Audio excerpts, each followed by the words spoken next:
কাছের মানুষজন নতুন ভিডিওতে আপনাদের স্বাগতম। চলে আসলাম ঢাকার নাক্কান কলা ইনস্টিটিউট। এটা হচ্ছে আগারগাঁতে অবস্থিত। এখানে চলে আসছি, আমার মামা খুবই অসুস্থ, বড় মামা। মামাকে একটু দেখতে আসছি। দেখেন, হসপিটালে ঢুকে গেলাম।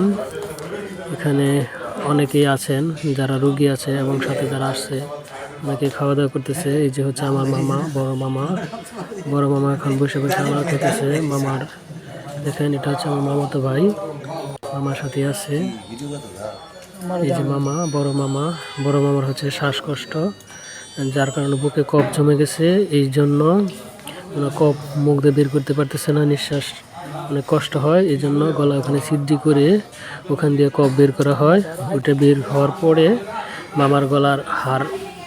মামার গলায় গুস্ত বাড়ছে, সেই জন্য সেটা কেটে ফেলতে হবে। এই জন্য হসপিটালে ভর্তি আছে। আমি গিয়েছিলাম মামাকে দেখতে, খুব কষ্ট। দেখেন মামা, এই যে দেখেন, এইভাবে এখান থেকে কাশ বের করতে হয়। হ্যাঁ, এখন আমি কর্মস্থলে ফিরে যাচ্ছি। সবাই আমার মামার জন্য দোয়া করবেন।